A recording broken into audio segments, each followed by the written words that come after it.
கீர்த்தி பகவான் பாபா நீதானையா.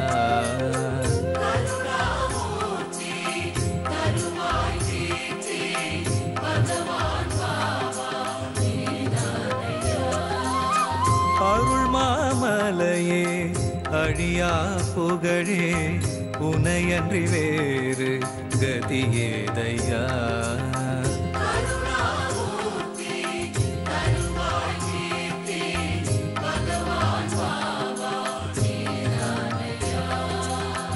அடியார் வாழ்வில் தடைப்பல நீக்கும் ஸ்ரீ சாயிநாதன் நீதானையா.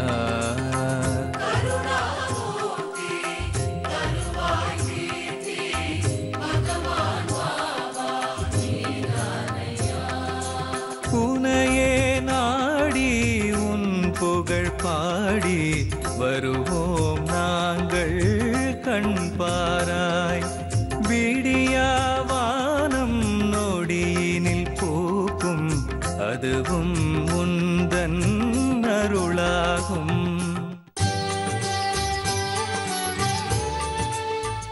ஜீ தமிழ் தொலைக்காட்சி நேயர்கள் அனைவருக்கும் என்னுடைய அன்பான பணிவான காலை வணக்கங்கள். வரம் தருவாய் இறைவா தொகுப்பிலே நாம் பாபாவுடைய அற்புதங்களை பார்த்து கொண்டிருக்கிறோம்.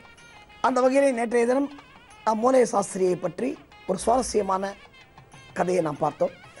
இப்போ மூலை சாஸ்திரியை பாபா தட்சணை கேட்டு அதை புட்டி மூலை சாஸ்திரிகிட்ட சொல்லி மூலை சாஸ்திரி என்ன சொல்கிறாரு, நானே நேராக துவாரக மாய்க்கு பாபாட்ட கொடுக்குறேன் அப்படின்னு சொன்ன உடனே மூலை சாஸ்திரியும் புட்டியும் நேராக துவாரகமாகி வருகிறார்கள். அங்கே பாபாவோட ஆர்த்தி நடக்கிறது என்று நிறுத்தினோம். அப்போ வந்த உடனே இவர் ஒரு அரிய காட்சியை பார்க்கிறார். யார்? மூலை சாஸ்திரி. ஒன்றுமே புரியல அவருக்கு, பேரானந்தமாயிட்டான் அவருக்கு. என்னப்பா நீ இப்போது கொஞ்ச நேரம் வரைக்கும் அவர் ஒரு முஸ்லீம், அவருக்கு போய் நான் காசு கொடுக்குறதா, அவருக்கு போய் தட்சணை கொடுக்குறதா, நம்ம மசூதியில் போய் நம்ம நிற்கிறதா அப்படின்னு நினச்ச மூலை சாஸ்திரி இந்த ஆர்த்திக்கு துவாரகமாய்க்கு வந்த உடனே அப்படியே ஷாக்காகி மெய் மறந்து போய் நிற்கிறார் என்று நிறுத்தினோம். எந்த காட்சி? இவர் உள்ளே வராராம், எல்லாம் பாபா கார்த்தி பாடிட்டு இருக்காங்க. இவர் உள்ளே பார்த்த பொழுது அங்கே பாபா இல்லையா. இது இன்னும் குழப்பமாக இருக்கும் உங்களுக்கு. அவர் யாரை தெரியுமா பார்த்தாராம்? மூலை சாஸ்திரி கோலப் சுவாமி என்ற அவருடைய குரு அங்கே உட்கார்ந்துருக்கிறாராம். யோசிச்சு பாருங்க, பாபாட்டு தான் வராரு, துவாரக மாய்க்கு தான் வராரு, மஸ்ஜிதுக்கு தான் வராரு. ஆனால் அவர் பார்த்த உருவம் பாபாவுடைய உருவம் அல்ல. மிரண்டு போயிடுறார் அவர். இந்த கோலப் சுவாமி யார் அப்படின்னு சொன்னால், இந்த கோலப் சுவாமி தான் இந்த மூலை சாஸ்திரியோட குரு. இந்த மூலை சாஸ்திரியோட குரு கோலப் சுவாமி. அவர் அவர்கிட்ட தான் இவர் எல்லாம் கற்றுன்றது மட்டுமல்ல, அவர் தான் கடவுள் மாதிரி அவருக்கு. இப்போது இந்த இடத்துக்கு வந்தாலும் பாபாவை பார்க்கல, மூலை சாஸ்திரி பாபாவுக்கு பதிலாக கோலப் சுவாமியை பார்த்தாராம். அப்படியே ஷாக்காகி அதனால தான் கையை கிள்ளி பார்த்துக்கிறாரா, நம்ம எங்கடா ஷீரடியில் தான் இருக்கோமா, வேற எங்கேயாவது இருக்கோமா அப்படின்னு. எல்லாரும் இந்த ஆர்த்தி முடிஞ்சு சச்சிதானந்த சத்குரு சாய்நாத் மகாராஜிக்கு ஜெய் அப்படின்னு எல்லாம் சொல்லுவாங்களாம் ஷீரடியில். அதே மாதிரி எல்லாரும் கத்துறாங்களாம். இவர் மட்டும் என்ன தெரியுமா சொன்னாராம்? ஏன்னா இவர் பாபாவை பார்க்கலாங்க. இவர் சொல்கிறாராம், கோலப் சுவாமிக்கு ஜெய், கோலப் சுவாமிக்கு ஜெய்னு இவர் சொல்லிட்டு வராராம். மக்களும் அவரை பார்க்கல, ஏன்னா எல்லாரும் பாபாவுடைய தரிசனத்தில் ஆனந்தத்தில் இருக்காங்க. ஆனால் இவருக்கு பாபா கண்ணில் தெரியல, அந்த கோலப் சுவாமி தான் கண்ணில் தெரிஞ்சார். அன்பர்களே, பாபாவுடைய விளையாட்டு அழகிலா விளையாட்டுடையார் என்று நாம் நிறைய முறை பேசியிருக்கிறோம். இப்போ நான் உங்களுக்கு சின்ன விஷயத்தை நான் உங்களுக்கு மீண்டும் நினைவுபடுத்துகிறேன். இவர் மூலை சாஸ்திரி சாத்தேவாடாவில் இருந்தபோது பாபா கிளம்பி லெண்டிபாக் போனேன்னு சொன்னேன்னா, லெண்டிபாக் போன போது பாபா என்ன சொன்னார்? அந்த ஜெருவை வாங்கு, அந்த காவி பொடியை வாங்கு, சாயப்பொடியை, நம்மளாம் இன்றைக்கி காவி ட்ரெஸ் போட்டுக்கலான்னு பாபா சொன்னாரா? சொல்லிவிட்டு மத்தியான ஆரத்துக்கு வந்துட்டார், ட்ரெஸ் கலரை மாற்றிண்டு. இதற்கும் அதற்கும் என்ன சம்பந்தம் என்று நீங்கள் நினைக்கலாம். இப்போ இவருக்கு கோலப் சுவாமியாக இவர் பாபா காட்சி கொடுத்தாரு. யாருக்கு? மூலை சாஸ்திரிக்கு. அந்த கோலப் சுவாமி இருக்கார, அவர் எப்போவுமே இந்த காவி ட்ரெஸ் தான் போடுவாராம். அப்போ பாபாவுக்கு தெரிஞ்சிருக்கு என்ன நடக்க போகிறது, மூலை சாஸ்திரி யார், அவன் என்ன பண்ண போகிறான், அவனுக்கு நம்மளை பிடிக்காது, அவன் முஸ்லீம், நான் பிராமின் அப்படின்னா உள்ளே வரமாட்டான் அப்படின்னு நினச்சிப்பான். அதனால் அவனுக்கு யாரை பிடிக்குமோ, அதனால தான் முன்னாடி பாட்டிலே அவரவர் வணங்கும் தெய்வங்கள் போலே காட்சி தருபவர், ஆனால் அறியா சிறுவர்கள் கூட்டத்தில் சேர்ந்து ஆடி கழித்தவர். யார் யார் எந்தெந்த கடவுளை வணங்குகிறார்களோ, யார் யார் எந்தெந்த கடவுள் மீது ஆசையாக இருக்கிறார்களோ, யார் யாருக்கு எந்தெந்த கடவுள் இஷ்ட தெய்வமோ அந்த தெய்வங்களின் வடிவில் பாபா சத்தியமாக நம்மோடு இருப்பார் என்பதற்கு இதை விட ஒரு உதாரணம் தேவையில்லைங்க. அப்படிப்பட்ட மகான். உடனே இவர் என்ன பண்ணிட்டாராம், மூலை சாஸ்திரி பார்த்துட்டு ஒரே அழறாராம். இப்போ ஷீரடி மக்களுக்கு ஒன்றுமே புரியலையா, எதுக்குடா திடீர்னு இவர் அழறாரு? பாபா வந்து இவர்கிட்ட தட்சிணை கொடுன்னு கேட்டார். இவர் நேராக வந்தார். தட்சிணை கொடுக்க வேண்டியதானே, கொடுக்கலன்னா கொடுக்கலன்னு சொல்ல வேண்டியதானே, ஏன் இது கழணும்? அவங்களுக்கு ஒன்றுமே புரியல. ஆனால் மூலை சாஸ்திரிக்கும் பாபாவுக்கும் மட்டும்தான் அங்கே நடந்தது. இந்த மனப்போராட்டம் யாருக்கு தெரியும்? மக்களுக்கு தெரியுமா? ஆனால் பாபாவுக்கு தெரியும். அன்பர்களே, யார் என்ன நினைத்தாலும் சரி, பாபா சொல்கிறாரு, யார் என்ன நினைத்தாலும் அந்த எண்ணத்தில் நான் இருக்கிறேன். பாபா சொன்ன பொன்மொழி, யார் எதை நினைத்தாலும் அந்த எண்ணத்திலே நான் இருக்கிறேன். இந்த உலகம் எனக்கு கட்டுப்பட்டிருக்கிறது. எவ்வளோ பெரிய மகான் பாருங்க. இந்த அற்புதமான மகானுடைய தரிசனம் நமக்கு இந்த ஜீ தமிழ் மூலம் கிடைக்கிறது. நாம் இதை சரியாக பயன்படுத்தி கொள்வது எப்படி அப்படின்னு சொன்னால், இந்த பாபாவோட சரிதத்தை படிக்கிறது. இந்த பாபாவுடைய சரிதத்திலே படிக்கும்பொழுது அவர் நமக்கு சொல்லியிருக்கார், என்ன சொல்லியிருக்கார், என்ன நம்ம அதன் மூலம் நம்ம என்ன புரிஞ்சுக்கணும். எல்லாரும் ஒத்துமையாக இருக்கணும், அன்பாக இருக்கணும், தாய் தந்தையருக்கு துரோகம் செய்யக்கூடாதுன்னு பாபா சொல்கிறாருங்க. இது வந்து நான் பல இடங்களிலே பார்க்கிறேன். அதுவும் இன்றைய தினம் இந்த அப்பா அம்மா வளர்க்குற வரைக்கும் பசங்க அடங்கியிருப்பாங்க. கொஞ்சம் பெருசாகிட்டாங்க அப்படின்னு சொன்னால் இவங்களா ஒரு முடிவு பண்ணி அப்பா அம்மாவை உதாசீனப்படுத்துறது. தயவு செய்து நான் கேட்டுக்கொள்கிறேன்.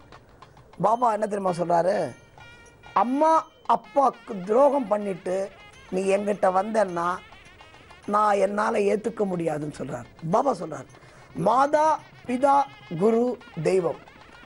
நீ அம்மா அப்பாவை பார்த்துக்காம நீ என்கிட்ட என்ன வேண்டினாலும் சரி, நீ வியாழக்கிழமை விரதம் இருந்தாலும் சரி, நெய் விளக்கு போட்டாலும் சரி, எனக்கு நீ கேசரி பண்ணாலும் சரி, அல்வா கொடுத்தாலும் சரி, நான் அவர்களை மன்னிக்க மாட்டேன் என்று பாபா தெளிவாக சொல்கிறார்.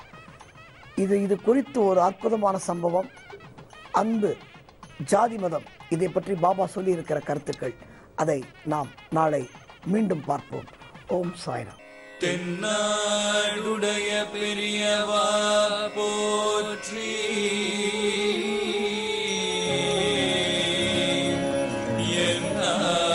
எந்நாட்டவர்க்கும் இறைவா போற்றி, சர்வஜ்ஞா சர்வவ்யாபி பெரியவா சரணம், மாயப்பிறப்பருக்கும் மகா பெரியவா அடி போற்றி,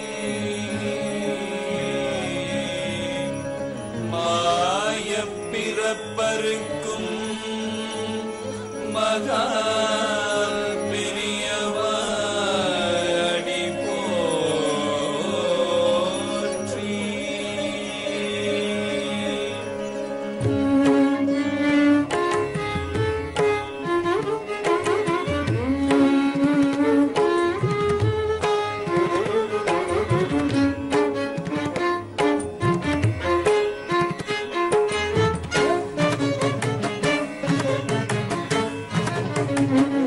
பார்த்துக்கிட்டே இருக்க தோணுது, பெரிய மாலை பார்த்துக்கிட்டே இருக்க தோணுது,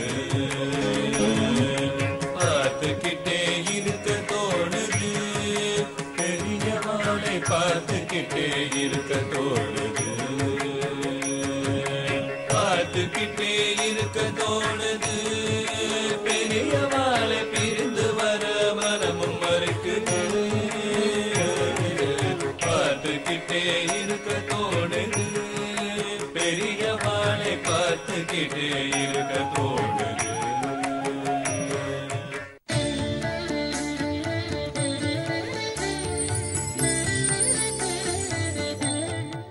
ஸ்ரீ குருபியோ நமக. ஓம் காஞ்சி வாசாய வித்மகே சாந்த ரூபாய தீமகி தன்னோ சந்திரசேகரேந்திர பிரச்சோதியாத். ஜீ தமிழ் தொலைக்காட்சி நேயர்கள் அனைவருக்கும் பி சுவாமிநாதன் இனிய காலை வணக்கம். தெய்வத்தின் குரல் நிகழ்ச்சியில் காஞ்சி மகா சுவாமிகளோட அற்புதங்களை நம்ம பார்த்துட்டே வரோம். அந்த மகான் வாழ்ந்த காலத்தில் எந்த அளவுக்கு அவரோட கருணை மழை மக்களை சென்றடைந்தது, பக்தர்களுக்கு எப்படிலாம் அந்த அருள் போய் சேர்ந்தது அப்படிங்கிறத நம்ம பார்த்துட்டு வரோம். அந்த காஞ்சி மகான் வாழ்ந்த காலத்தில் எப்போ ஒரு ஏழை சம்பந்தப்பட்ட ஏழையான ஒரு ஆசாமி மடத்துக்கு வந்துட்டார் அப்படின்னா அவர் நிச்சயம் மகா சுவாமிகள் பார்வையிலேருந்து தப்ப முடியாது. எப்படித்தான் ஒரு கூட்டம் இருந்தாலுமே, எத்தகைய பக்தர்கள் சூழ்ந்திருந்தாலுமே, ஒரு ஏழை பக்தர் ஒரு உண்மையான ஒரு கோரிக்கையோட ஒரு ஆத்மார்த்தமான மகா சுவாமிகளோட பக்தர் இந்த மடத்துக்குள்ளே நுழைஞ்சிட்டார்னா மகா சுவாமிகளை பார்க்க வர முடியலன்னா கூட அந்த மகானோட பார்வையிலேருந்து தப்ப முடியாது. இந்த மகான் எப்படியாவது அவரை வரவழைச்சு தனது சந்நிதிக்கு வரவழைச்சு அவர் என்ன காரணத்துக்காக இங்கே வந்தார் அப்படிங்கிறத மகானே தெரிஞ்சுண்டு அவருக்கு அனுகிரகம் பண்ணி அனுப்புவர். யாருமே கஷ்டப்படக்கூடாது. மகா சுவாமிகள் வாழ்ந்த காலத்தில் அந்த காஞ்சி சங்கர மடமாகட்டும், மகா சுவாமிகள் எந்த இடத்துக்கு முகாம் போனதாக இருக்கட்டும், அங்கே இந்த அன்னதானம் அப்படிங்கிறது அந்த அளவுக்கு ரொம்ப விமரிசையாக நடத்தப்படும். வரவா யாருமே சாப்பிடாம இங்கேருந்து வெளியில் போக முடியாது. மகா சுவாமிகள் வாழ்ந்த காலத்தில் அந்த அன்னதானம் அப்படிங்கிறது ரொம்ப விசேஷம். வரவாழ அத்தனை பேருக்கும் சாப்பாடு நடக்கும். அந்த சாப்பாடு செய்ய பயன்பட்ட பாத்திரங்கள்லாம் நாம் இன்றைக்கும் பார்க்கலாம். மகா சுவாமிகள் வாழ்ந்த காலத்தில் இந்த அன்னதானத்துக்கு எத்தகைய பாத்திரங்களை பயன்படுத்தினா, அதாவது சாதம் வடிக்கணும்னா எத்தனை பெரிய ஒரு அண்டா வேணும், ஒரு சாம்பார் வைக்கணும்னா எத்தனை பெரிய அண்டா வேணும், ஒரு ரசம் வைக்கிறதுக்கு எவ்வளவு உயர அண்டா வேணும், அதுபோல் பலவிதமான பாத்திரங்கள் எல்லாமே ஒரு 4 அடி 5 அடிக்கு மேலே இருக்கும். இந்த பாத்திரங்கள் எல்லாமே இன்றைக்கும் ஒரு இடத்துல பத்திரமா வச்சு பாதுகாத்துட்டு வர ரொம்ப ஆச்சரியமாக இருக்கும். அந்த பாத்திரங்களை நாம் பார்த்தோம் அப்படின்னா, அந்த பெரிய பெரிய பாத்திரங்களை பார்த்தோம் அப்படின்னா ஆச்சரியமாக இருக்கும். இந்த பாத்திரங்களை வச்சு ஒரு காலத்தில் சமையல் பண்ணி போட்டாளா அப்படின்னு நமக்கு பிரமிப்பாக இருக்கும். அன்னதானம் அந்த அளவுக்கு மகா சுவாமிகள் செஞ்சிருக்கார். இந்த பாத்திரங்கள் அத்தனையும் இன்றைக்கும் நாம் பார்க்க முடியும். சென்னையிலிருந்து நம்ம காஞ்சிபுரம் போகிற வழியில் அந்த தேசிய நெடுஞ்சாலையில் வேடல் அப்படிங்கிற ஒரு சின்ன கிராமம் வரும். அந்த தேசிய நெடுஞ்சாலையிலே வரும். ஒரு பெட்ரோல் பங்கை ஒட்டி ஒரு சின்ன சந்தில் அந்த வேடல் கிராமத்தில் ஒரு பாடசாலை உண்டு. அதாவது காஞ்சி மடத்தோட பாடசாலை. அந்த பாடசாலையை ஒட்டி ஒரு மியூசியம் மாதிரி ஒரு பெரிய இடத்தை மெயின்டைன் பண்ணிட்டு வரா. காஞ்சி சங்கர மடத்திலே மெயின்டைன் பண்ணிட்டு வரா. நமது புராதனம் எந்த அளவுக்கு காப்பாற்றப்பட வேண்டும் அப்படிங்கிறதுல ஒரு அக்கறை செலுத்தி ஒரு ராமாயணத்தை பற்றி, ஒரு மகாபாரதத்தை பற்றி, ஒரு பகவத்கீதையை பற்றி பலவிதமான அதாவது ஓவிய விளக்கங்கள் எல்லாமே ஒளி காட்சி அந்த இடத்துல இருக்குது. அதை தவிர அந்த இடத்துலேயே இந்த பாத்திரங்கள் எல்லாவற்றையும் ஒரு கண்காட்சி மாதிரி வச்சுருக்கா. மகா சுவாமிகள் தன் காலத்தில் பயன்படுத்தின பல பொருட்கள் அங்கே இன்றைக்கு நாம் பார்க்க முடியும். ரொம்ப அற்புதமான இடம் அது. வேடல் அப்படின்னு அந்த இடத்தோட பேர். சென்னையிலிருந்து காஞ்சிபுரம் போகிற தேசிய நெடுஞ்சாலையில் லெஃப்ட் ஹேண்ட் சைடில் வரும். வேடல்ங்கிற கிராமத்தை ஒட்டியே இந்த மியூசியம் இருக்குது. அவசியம் பார்க்கணும். இப்படிப்பட்ட பாத்திரங்களை வச்சு அன்னதானம் பண்ணினான்னா அந்த காலத்தில் எந்த அளவுக்கு பக்தர்கள் மகா சுவாமிகளை தரிசனம் பண்ண வருவான்னு நம்ம பார்க்கணும். மகா சுவாமிகள் சங்கர மடத்தில் இருந்தாலுமே அந்த மடத்தில் இருக்கக்கூடிய நாட்களில் யார் வந்தாலுமே சாப்பிட்டாச்சா அதை முதல்ல கேட்கக்கூடிய கேள்வி. இதே சமயத்தில் ஒரு வெயில் காலம் அப்படின்னா, ஒரு சித்திரை மாதம் போன்ற ஒரு கொடிய வெயில் கொளுத்தக்கூடிய காலம் அப்படின்னா, ஒரு தாக சாந்திக்காக மடத்துக்கு வெளியில் ஒரு பானையில் மோர் வச்சுட்டு ஒரு பாட்டி கொடுத்துட்டுருப்பா. இது மகா சுவாமிகளோட ஏற்பாடு. அதாவது வரக்கூடிய பக்தர்கள் அந்த தாகத்தினால் தவிக்கக்கூடாது, அவர்களுக்கு தாகசாந்திக்கு ஏதோ ஒன்று கிடைக்கணும் அப்படிங்கிறதுக்காக ஒரு பானையில் மோரை கரைச்சி வச்சு வரவாளுக்கு கொடுக்க சொல்லுவ மகா சுவாமிகள். அன்றைய தினம் அது ஒரு நல்ல வெயில் காலம். ஒரு வெயில் காலத்தன்னைக்கு சாதாரணமாக அந்த சித்திரை மாதத்தில் வெயில் கொளுத்தக்கூடிய காலத்தில் அதிகமாக பக்தர்கள் அங்கே போக மாட்டார். வெயில் பிச்சு வதரும்போது எப்படி நம்ம அங்கே போக முடியும்? சென்னையிலேருந்து போக முடியும், வேறு ஒரு இடத்துலேருந்து எப்படி பயணப்பட்டு போக முடியும்? அதனால் அந்த மத்தியான நேரத்தில் யாருமே வரமாட்டா. ஒரு சாயங்கால நேரத்தில் போவா. பொழுது விடிஞ்சு ஏர்லி மார்னிங், அதாவது விடிகார்த்தால போயிட்டு திரும்பி வந்துடுவா. அந்த மத்தியான நேரத்தில் தினமும் வந்து தயிரை, அதாவது மோரா சிலிப்பி அந்த பானையில் வச்சு வைக்க சொல்லுவோம் மகா சுவாமிகள். ஒரு நாளைக்கு பார்த்தோம் அப்படின்னா ஒரு அரைப்பான மோர் கரைச்சி வச்சு அந்த மோர் காலியானாலே பெரிய விஷயம். அதிக பக்தர்கள் வரமாட்டா, அந்த இடத்துக்கு அதிக பக்தர்கள் வரமாட்டா. ஆனால் தினமும் ஒரு அரைப்பான மோரை கரைச்சி வச்சு அந்த வரக்கூடிய பக்தர்களுக்கு கொடுத்துன்று அப்படின்னு அந்த பாட்டிக்கிட்ட டெய்லி மகா சுவாமிகள் சொல்லுவார். ஏதான விசேஷம் இன்னைக்கு கூட்டம் அதிகமாக வரும் அப்படின்னு மகா சுவாமிகளுக்கு தெரிஞ்சால் கொஞ்சம் கூடுதலாக மோரை கரைக்க சொல்லுவார். மகா சுவாமிகள் கூடுதலாக மோரை கரைக்க சொன்னார் அப்படின்னா அன்னைக்கு எப்படியாவது பக்தர்கள் வந்துடுவான்னு அர்த்தம். அது அங்கே இருக்கிறவா எல்லாருமே புரிஞ்சுருவா. இது போன்ற சமயத்தில் ஒரு நாள் கார்த்தால மகா சுவாமிகள் அந்த பாட்டியை கூப்பிட்டு விட்டார். அந்த மோர் கரைச்சி வைக்கிற பாட்டியை கூப்பிட்டு வர சொன்னான். அந்த பாட்டி மகா சுவாமிகள் சன்னிதானத்துக்கு வந்து தெய்வத்துக்கு ஒரு நமஸ்காரத்தை பண்ணிட்டு நின்றுருக்கா அந்த பாட்டி. அந்த பாட்டியை பார்த்து மகா சுவாமிகள் சொல்கிறார், இன்றைக்கி மோர் கரைச்சிட்டியோ அப்படிங்கிற. இன்னும் இல்லை சாமி, நீங்கள் சொன்னீங்கன்னா நான் கரைச்சி விட்றேன் அப்படின்னு அந்த பாட்டி மகா சுவாமிகள்கிட்ட சொல்கிறேன். இன்றைக்கி என்ன பண்ணுற, நிறைய தயிரை வாங்கிக்கோ, அந்த தயிரை நன்னா சிலுப்பி ஒரு 3 பானைக்கு மோர் வரும்படியாக கரைச்சி வச்சுடு. 3 பானை நிறைய தழும்ப மோர் இருக்கணும். அந்த மோரில் நீ என்ன பண்ணுற, அந்த கருவேப்பிலையை கொஞ்சம் அரைச்சி போடுற, இஞ்சியை நன்னா நசுக்கி அதில் போடுற, கொஞ்சம் கடுகு தாளித்து போடு அப்படின்னு அந்த மோர் எப்படி பண்ணினா சுவையாக இருக்கும்னு ஒரு ரெசிபியை மகா சுவாமிகளே அந்த பாட்டிக்கு சொல்லி இது போன்ற ஒரு 3 பானைகளில் அந்த மோரை ரெடி பண்ணி வைன்னு மகா சுவாமிகள் சொல்கிறார். அந்த பாட்டி குழம்புற. ரெசிபி எல்லாம் கரெக்டு தான், மகா சுவாமிகள் சொன்னது எல்லாம் கரெக்டு தான். எதற்கு 3 பானையில் கரைச்சி வைக்க சொல்கிறா? ஒவ்வொரு பானையும் மிகப்பெரிய பானை. இந்த 3 பானை கரைச்சி வச்சா இன்றைக்கி 3 பானை சாப்பிட்றதுக்கு யாரானு வருவாளா? இன்றைக்கி ஒரு பானை கரைச்சி வச்சாலே போகிறது பெரிய விஷயம். 3 பானை திடீர்னு கரைச்சி வைக்க சொல்கிறாளே மகா சுவாமிகள், யார் இங்கே வரப்போகிறா? வெயில் படபடன்னு கொளுத்துறது. இந்த வெயிலில் இந்த தெய்வத்தை தேடி யார் வரப்போகிறா? எல்லாம் சாயங்காலம் தானே வருவா, வரவா கார்த்தால வந்துட்டு போயின்னு இருக்காளே அப்படின்னு அந்த பாட்டிக்கு குழப்பம். ஆனாலும் மகா சுவாமிகள்கிட்ட கேட்க முடியாது. மகா சுவாமிகள்கிட்ட என்ன பெரியவா 3 பானை சொல்கிறேன்னு கேட்க முடியாது. அந்த தெய்வம் என்ன சொல்கிறதோ அது தெய்வ வாக்கு, அதை மீறக்கூடாது. சரி உத்தரவுன்னு சொல்லிட்டு வெளியே வந்து 3 பானையில் பெரியவா சொன்னபடி நன்னா தயிரை சிலுப்பி நன்னா மோர் கரைச்சி 3 பானையில் வச்சுட்டுருக்கா. நேரம் ஆறுது 10, 11, 11, 12 ஆறுது. யாருமே மோர் கேட்டு வரவே இல்லை, யாருமே வரல. அந்த இடத்தை கடந்து கூட யாருமே போகலை. அந்த மடத்துக்குள்ளேயும் மடத்து சிப்பந்திகளை தவிர யாருமே உள்ளே வரலை. இந்த 3 பானை மோரும் இன்றைக்கி வேஸ்ட்டாக தான் போக போகிறது போல இருக்கு. மோர் ரொம்ப நேரம் அப்படியே இருந்தால் மோர் கெட்டு போடும், இந்த மோர் வீணாத்தான் போக போகிறது போல இருக்குன்னு பாட்டியிலேருந்து மடத்தில் இருக்கக்கூடிய ஒரு சில சிப்பந்திகளும் நினச்சிட்டு இருந்தா. இந்த மோர் என்ன ஆச்சு, மகா சுவாமிகள் சொன்னபடி அந்த மோர் அன்றைய தினம் பயன்பட்டுதா அப்படிங்கிறத அடுத்த தெய்வத்தின் குரல் நிகழ்ச்சியில் பார்க்கலாம். நன்றி, வணக்கம்.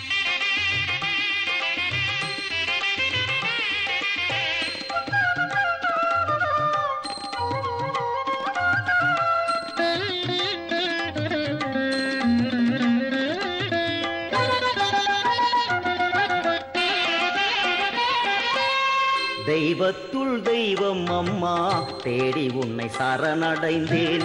ஐம்புலன்கள் அடக்கி உன் முன் அடி தொழுது பணிந்து நின்றேன். தெய்வத்துள் தெய்வம் அம்மா தேடி உன்னை சரணடைந்தேன். ஐம்புலன்கள் அடக்கி உன் முன் அடி தொழுது பணிந்து நின்றேன். தெய்வத்துள் தெய்வம் அம்மா தேடி உன்னை சரணடைந்தேன்.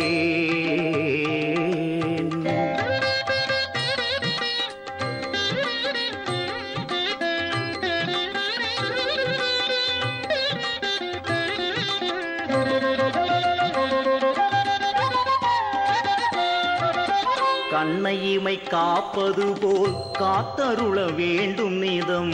அன்னை உந்தன் அடி பணிந்தேன், அடியார்கள் துயர் தீர்ப்பாய்.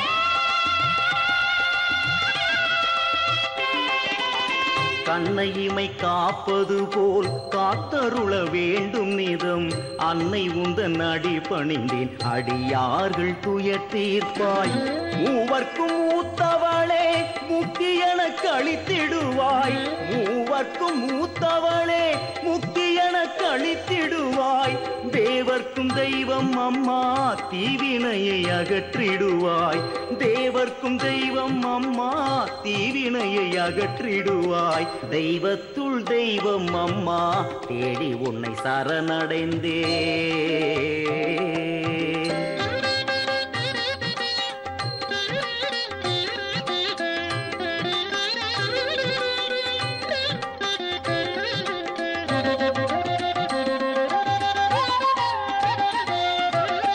நிலையில்லாயில் வாழ்வை நினைத்தாலே கலங்கிடுதே அலை போன்று ஓய்வின்றி அல்லல் படையேன் படைத்தார்